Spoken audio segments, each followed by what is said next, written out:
Chicken നെക്കും ബംഗാളിലെ വോട്ടപ്പവും സുരക്ഷ കൊണ്ട് പന്താടിയ പഴയ ഭരണകഥ.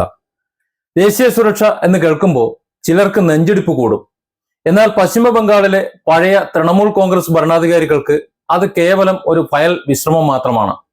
ഇന്ത്യയുടെ ഭൂപടത്തിൽ കോഴിയുടെ കഴുത്തുപോലെ ഇടുങ്ങിയ വെറും 20-22 കിലോമീറ്റർ മാത്രം വീതിയുള്ള സിലിഗുരി കോറിഡോർ ചിക്കൻ നെക്ക് എന്ന് വിളിക്കും.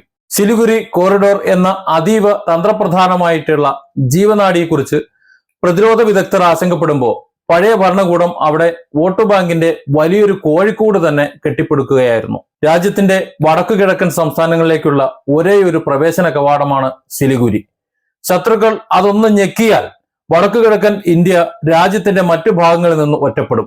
ഇത്രയും സെൻസിറ്റീവായ സ്ഥലത്താണ് കഴിഞ്ഞ ഭരണകൂടം മനോഹരമായ വോട്ട് ബാങ്ക് കളി കളിച്ചത്. അയൽരാജ്യങ്ങളിൽ നിന്നുള്ള അനധികൃത കുടിയേറ്റക്കാർക്കും കള്ളക്കടത്തുകാർക്കും അതിർത്തിയിൽ വേലികളില്ലാതെ സുരക്ഷിത താവളങ്ങൾ ഒരുങ്ങിയിരുന്നു.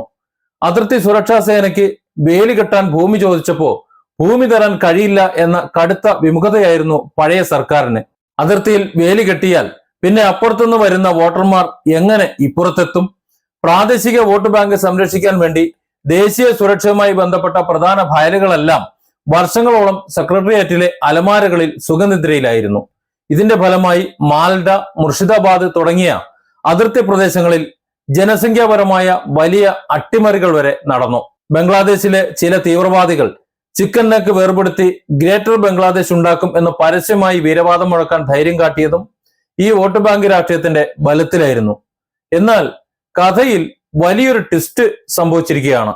ബംഗാളിൽ സുദേവ് അധികാരിയുടെ നേതൃത്വത്തിലുള്ള പുതിയ BJP സർക്കാർ അധികാരമേറ്റതോടെ പഴയ വോട്ട് ബാങ്ക് കളികൾക്ക് താൽക്കാലികമായി പൂട്ടുവീണു. അധികാരത്തിൽ വന്ന് ആദ്യ മന്ത്രിസഭാ യോഗത്തിൽ തന്നെ മുൻ സർക്കാർ വർഷങ്ങളായി പൂഴ്ത്തിവെച്ചിരുന്ന നിർദ്ദേശങ്ങൾക്ക് മിന്നൽ വേഗത്തിൽ അനുമതി നൽകി. സിലിഗുരി കോറിഡോറിലെ 120 ഏക്കറോളം ഭൂമി കേന്ദ്ര സർക്കാരിന്, അതായത് BSFന് വിട്ടു നൽകാൻ പുതിയ സർക്കാർ തീരുമാനിച്ചു.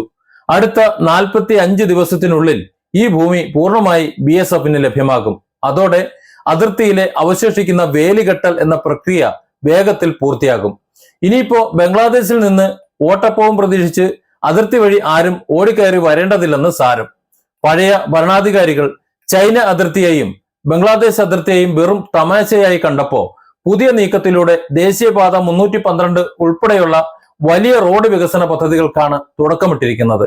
നാളെ ചൈന അതിർത്തിയിലെ ഡോക്ലാം പോലുള്ള തന്ത്രപ്രധാന മേഖലകളിൽ എന്തെങ്കിലും പ്രശ്നമുണ്ടായാൽ ഇന്ത്യൻ സൈന്യത്തിന് അതിവേഗം ടാങ്കുകളും കനത്ത യുദ്ധസാമഗ്രികളും എത്തിക്കാൻ പാകത്തിലുള്ള ആധുനിക ഹൈവേകളാണ് കേന്ദ്ര ഏജൻസികൾ നിർമ്മിക്കുന്നത്.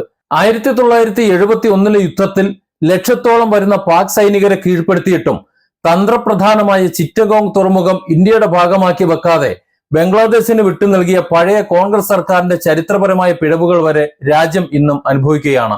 അതിനു മുകളിലാണ് കഴിഞ്ഞ ബംഗാൾ സർക്കാർ സ്വന്തം രാഷ്ട്രീയ ലാഭത്തിനായി രാജ്യസുരക്ഷയെ വീണ്ടും പണയം വെക്കാൻ നോക്കിയത്. ദേശീയ സുരക്ഷയെ പ്രാദേശിക രാഷ്ട്രീയ നേട്ടങ്ങൾക്കായി ബലി കഴിക്കരുത് എന്ന വലിയ പാഠമാണ് ബംഗാളിലെ ഈ സംഭവ വികാസങ്ങൾ നമ്മളെ ഓർമ്മിപ്പിക്കുന്നത്.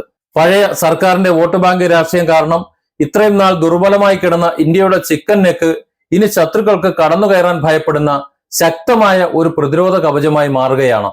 ചുരുക്കത്തിൽ പറഞ്ഞാൽ അതിർത്തി വഴി നുഴഞ്ഞു കയറി വോട്ട് ചെയ്യാം എന്ന് കരുതിയവർക്ക് ഇനി വേലിയിൽ പിടിച്ച് സായുജ്യമടയാം. Different angles. Don't forget to subscribe and support this channel.